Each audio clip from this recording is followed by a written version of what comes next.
유혹의 단계라는 제목으로 하나님의 말씀 증거하겠습니다. 부제로는 어리석은 자는 어떻게 파멸에 이르는가입니다.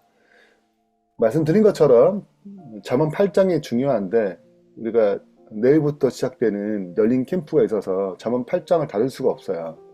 그래서 오늘 내일이 잠언 7장인데 오늘로 잠언 7장을 하고 내일 잠언 8장을 좀 다루겠습니다. 오늘 본문에 보게 되면 유혹의 여정이 나오는데 파멸을 향한 네 단계가 나옵니다. 우리 어떤 사람도 아침에 일어나면서 나는 내 인생을 망칠 거야. 그런 분은 없잖아요. 꼭 망쳐야지 오늘은 이렇게 결심한 사람도 없어요. 예. 그럼에 불구하고 우리는 어리석은 선택을 반복적으로 합니다. 또 후회할 줄 알면서도 유혹의 길을 들어가기도 해요. 왜 그럴까요? 그것이 잠언 7장에서 설명해 줍니다. 잠언 7장은 어리석은 젊은이가 등장해요.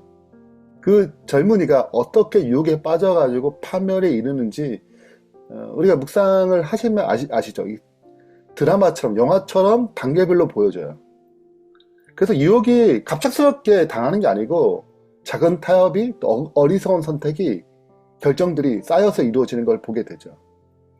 근데 이 네 가지 단계는 제일 처음 유혹받았던 사람 하와가 뱀에게 어떻게 유혹에 넘어가는 이 단계와 똑같아요.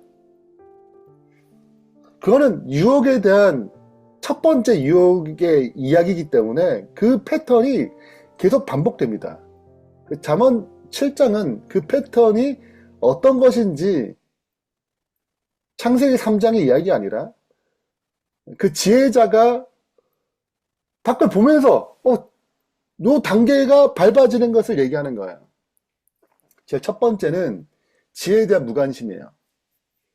유혹을 이길 지혜가 있는데 그것에 마음을 두지 않습니다. 가볍게 여겨요.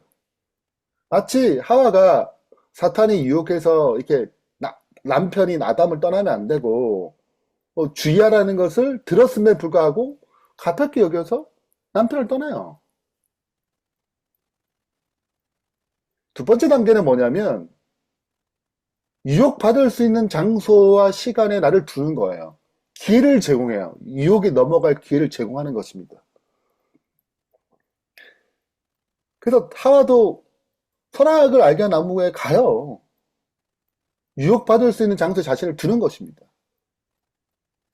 조심하라고 얘기했는데도 불구하고 가볍게 여기니까. 그래서 하와는 유혹받을 기회를 제공했죠. 이 청년도 음녀에 있는 그 곳에 가요. 유혹당할 시간에, 유혹당할 장소에 둡니다. 세 번째 단계는 유혹에 넘어가는 거예요. 그 강교한 여인이 얼마나 기가 막히게, 은밀하게, 교묘하게 유혹해요. 거짓된 약속을 합니다. 쏙 넘어가요. 뱀도, 사탄도 하와에게 약속하잖아요. 이거 먹어라. 이거 먹으면 하나님처럼 된다. 그 약속에 넘어가죠. 그 결론은 무엇입니까? 파멸입니다. 사망의 길로 가는 거예요. 먹으면 정령 죽으리라. 이 단계 가는 것입니다. 이 단계, 이 1, 2, 3, 4, 이 네 단계가 사탄이 쓰는 유혹의 여정이고 파멸의 네 단계예요. 자, 이제 하나씩 살펴보겠습니다. 자, 첫 번째 단계입니다. 유혹을 이길 지혜의 말씀을 마음에 두지 않아요. 지혜의 무관심입니다. 내 아들아, 내 말을 지키며 내 계명을 간직하라. 내 계명을 지켜 살며 내 법을 내 눈동자처럼 지키래요. 이것을 내 손가락에 매요. 이것을 내 마음판에 새겨요. 지혜를 너는 내 누이라고 명철을 내 친족이라고 되게 가까이 있어야 돼. 그래야하면 이것이 너를 지켜가지고 음녀에게서 말로 호리는 이방 여인에게서 이 유혹의 대상으로부터 우리를 넘어뜨리라는 이 영적 세계로부터 우리를 지키게 해요. 자, 이제 6절부터 스토리가 등장합니다. 내가 내 집 들창에 산차에서 내다보니 어리석은 자 중에 젊은이 가운데 한 지혜 없는 자가 보아노라. 한 지혜 없는 사람, 지혜에 별로 관심 없는, 그 지혜가 없어요. 지혜의 마음을 두지 아니하는 이 사람의 이야기를 얘기하는 것입니다. 그래서 비극은 어떤 거창한 악행이 아니에요. 지혜의 말씀에 무관심에서 시작되는 것입니다. 말씀에 대한 무관심. 그래서 그 지혜의 영, 말씀의 영의 인도함을 받지 못한 채 영적 방황을 하는 것입니다. 오늘날 교회도 그래요. 이 지혜의 말씀에 무관심합니다. 그래서 하나님과 친밀한 교제가 정말 중요해요. 말씀 생활이 정말 중요해. 기도 생활 음, 중요해. 알지만 바쁘다는 핑계로 계속 미뤄요. 그리고 피상적인 신앙생활에 만족합니다. 그냥 교회 참석하면 만족하는 거예요. 내면의 변화가 없는, 생명이 없는 그 미지근한 시간에 그냥 만족하는 것입니다. 그리고 세상이 추구하는 성공, 인정, 학위, 이걸 위해서 영적인 가치를 손실해도 괜찮다고 생각해요. 그래서 이 영적인 무관심은 적극적인 반항보다 더 위험합니다. 서서히 우리를 영적 방황으로 이끌기 때문에요. 자, 그러면 이 영적인 무관심은 두 번째로 가게 돼요. 그 두 번째가 뭐냐면 유혹받을 수 있는 자리에 나를 자꾸 두는 것입니다. 유혹받을 시간에 나를 자꾸 둬요. 기회를 제공해요. 나 유혹해주세요. 이렇게 기회를 제공해요. 지혜의 말씀은 방향을 제시해요. 유혹받을 수 있는 장소와 시간에 자신을 두지 않아요. 지혜가 있으니까. 지혜가 없으면 방향, 영적 방향을 상실합니다. 음료의 길로 가는 거예요. 음료가 있을 만한, 유혹받을 만한 장소로 가는 것입니다. 그래서 영적 분별력을 잃고 자신도 모르게 위험한 경계선을 넘나들어요. 8절, 그가 거리를 지나서 음료의 골목 모퉁이에 가까이 하잖아요. 9절, 저물 때, 황홀 때, 깊은 밤, 다 시간대가 그래요. 넘어가기 좋은 때예요. 낮이 아니잖아요. 죄는 어두운 가운데 행하는 거거든요. 시간대가. 10절, 그때 기생의 옷을 입은 그때, 그 타이밍에 강교한 여인이 그를 맞으니 그 여인이 떠들며 완악하여 그의 발이 집에 머물지 아니하며 어떤 때는 광장 모퉁이마다 서서 사람을 기다려요. 마치 우는 사자가 삼킬 자 찾고자 움키는 것, 기회를 엿보는 것입니다. 뱀이, 그 선악과에서 얼마나 기다렸겠어요. 딱 노리는 거죠. 기다리는 거야. 그래서 유혹을 이기는 가장 큰 지혜는 유혹을 받을 기회를 만들지 않는 거예요. 그런 자리에 가지 않는 것입니다.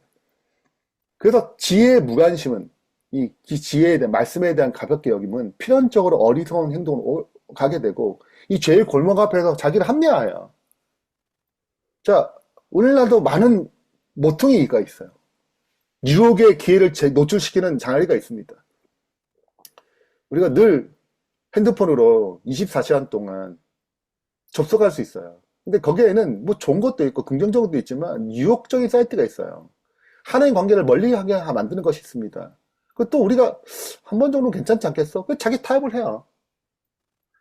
관계의 골목에 모퉁이가 있는 거예요. 위험한 이성의 관계를 유지하면서 우린 그냥 친구지. 자기 합리화를 해요. 결혼 생활을 균열을 일으키는 출발점이 되는 것입니다. 재정적인 골목에 모퉁이가 있어요. 탐욕, 한탕주의, 뭐 이런 물질적인 유혹들이 스스로를 노출시켜요. 나는 통제할 수 있어. 나는 괜찮아. 그렇지만 넘어가는 것입니다. 그 세 번째 단계예요. 강교한 여인의 거짓에 속아 넘어가는 것입니다. 13절. 그 여인이 그를 붙잡고 입을 맞추며 부끄러움 모르는 얼굴로 그에게 말하되 내가 화목제를 드려 서원한 것을 오늘 갚아노라. 얼마나 거룩하게 보여요. 이것이 마치 종교적으로 위장하는 것입니다. 화목제를 드렸대요. 내가 서원했는데 그게 이루어졌다는 거예요. 15절. 그러므로 그 서원의 결과 그러므로 내가 너를 맞으려고 나와 내 얼굴에 쳤다가 너를 만나도 얼마나 운명적인 만남이야. 이건 진짜 우연이 아니야. 이건 섭리지. 기가 막힌 만남이지. 포장을 해요. 내 침상은 여호와 애굽의 문이 있는 이불로 폈고 모약과 침향과 계피를 뿌려놓으라. 오라 우리가 아침까지 흡족하게 서로 사랑하며 사랑함으로 희락하자.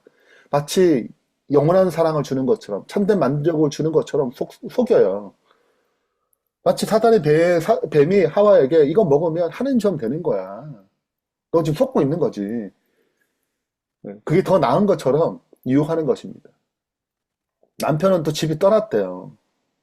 은 주머니를 가졌는데 보름이 지나니까 안전하다는 거지. 괜찮아. 그 마음의 양심의 가책을 누르는 것입니다. 여러 가지 고운 말을 다 써요. 얼마나 매너 있게 거칠지 않아. 우리 아내와 남편은 거친데 막 이렇게 함부로 대하는 것 같은데 고운 걸로 매너 있는 말로 22절 젊은이가 곧 그를 따라가요. 그래서 소가 도수장에 가는 것 같고 미련한 자가 벌을 받으려고 쇠사슬에 매이는 것 같다 얘기하는 것입니다. 그 결과가 뭐예요? 파멸입니다. 돌아올 수 없는 사망의 길이라고 얘기해요. 23절 필경은 화살이 그 간을 뚫는데 왜 간이라 썼냐면 고대 세계에서 생명과 감정의 중심이 간이라고 새겼어요. 화살이 간을 뚫는다가 뭐예요? 우리의 생명과 감정의 중심이 다 파괴되어서 회복 불량한 상처를 남는다는 의미하는 것입니다. 새가 그물에 들어가는 거예요. 생명 일지를 모르고. 그래서 간곡하게 아버지가 얘기해요. 절규해요. 내 아들들아 이제 좀 말을 들어라. 내 입의 말을 좀 주의해줘. 그 음료의 길로 가지 말고 그 길에 미혹되지 마. 돌아올 수 없는 길을 가지 마. 라고 얘기하는 것입니다. 26절 대저 그가 많은 사람을 사악에 엎드려지게 하였나니 그에게 죽은 자가 허다요. 그의 집은 수월의 길이에요. 이게 음녀의 길입니다. 이게 사탄의 길이고 세상의 길이에요. 되게 화려해 보이지만 그 결과는 절대 생명을 주지 않습니다. 여러분 이게 누구의 이야기예요? 우리 이야기예요. 우리 모두 젊은이처럼 어리석어요. 우리 안에는 죄의 본성이 있고 사탄의 유혹이 있어요. 음녀의 속삭임이 있어요. 강력한 욕망이 있어요. 말씀에 무관심하고 유혹의 기회에 자신을 노출시키고 거짓된 약속에 속아 넘어가는 것이 인간의 보편적인 성향입니다. 우리가 이 사이클에 이 유혹에 이길 수가 없어요. 우리에게 소망이 없어요. 그 누가 필요한 거야? 복음이신 그리스도가 필요한 거예요. 모든 유혹을 이기시고 승리하신 참 지혜신 그리스도가 있는 거야. 그래서 하하가 그 범죄할 때 정령 죽으리라고 그 파멸을 선고받을 때 누가 오셨어요? 그리스도가 오신 거예요. 그리고 구원의 약속을 하는 것입니다. 그 파멸을 건져내고자 하기 위해서. 그분은 이미 완전한 승리를 이루셨고 완전한 순종하셨고 완전한 대속을 이루셨어요. 그래서 우리가 그 순종의 의의를 마귀의 권세에 벗어나는 그 승리를 사망을 끝내고 새로운 생명을 얻게 되는 것입니다. 믿음의 행함의 책에 이렇게 말씀이 있어요. 우리들이 얼마나 무력한 상태에 놓여 있게 되는지를 인식할지라도 이 파멸이구나. 이거 어떻게 하나. 우리는 실망하지 말 것이며 십자가에 달리셨다가 부활하신 구주에게 신뢰해야만 한다. 예수께서는 당신에게 나오는 모든 자를 구원하실 것이라고 말씀을 약속하셨다. 예수님께 나와 안식과 평안을 얻으라. 그대들은 지금 바로 축복을 받게 될 것이다. 사탄은 그대에게 무력한 존재이며 축복을 받을 수 없을 거라고 자꾸 유혹해요. 너가 이런 죄를 지었는데 너가 무슨 가치가 있겠어? 너 이렇게 해서 뭐 신앙 제대로 하겠어? 너 구원 받겠어? 별의별 얘기를 다 해요. 내 과거를 들추고 나의 실수를 들추면서. 그러나 우리가 해야 될 일은 사탄의 말을 듣는 게 아니고 그리스도를 쳐다봐야 돼요. 나는 주님의 이름으로 승리할 수 있다 라고 말하라. 그 고백이 일어나길 바랍니다. 결론을 맺겠습니다. 유혹을 어떻게 이길 것인가. 우리는 이 유혹의 단계에 따라갈 수밖에 없어요. 연약하니까. 그 첫 번째는 우리가 늘 말씀으로 마음에 채워야 돼요. 약속이 있어요. 내가 주의 말씀 내 마음에 두었으면 내가 주께 범죄하지 않게 하기 위해서요. 우리가 말씀을 예수님처럼 대할 수 있어야 돼. 말씀을 둬서 승리하는 영적 공급을 받아야 돼. 두 번째는 실은 내 힘으로 절대 이길 수 없어요. 그리스도로 이기거든요. 내가 죽고 그리스도로 사는 법, 그리스도의 그 능력을, 그 생명을 따르는 법, 그 지도하심을 순종하는 법을 반드시 배워야 돼요. 그 경험이 다른 사람을 살리는 거예요. 그리고 우리는 혼자 절대 할 수 없어요. 공동체 안에 들어가야 돼요. 매일 피차 권면하래. 공동체 안에서 일어난 일이에요. 서로 너희 중에 누구든지 죄의 유혹으로 완고하게 되는 자가 없도록 공동체가 필요한 것입니다.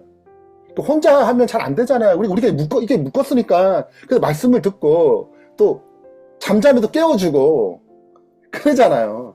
신앙의 여정을 함께 나누고 함께 책임지고 함께 세워줄 공동체가 필요한 것입니다. 이렇게 해서 복음의 힘으로 이 사탄의 유혹을, 음녀의 유혹을 승리하는 주의 백성 되길 바라면서 말씀 마치겠습니다.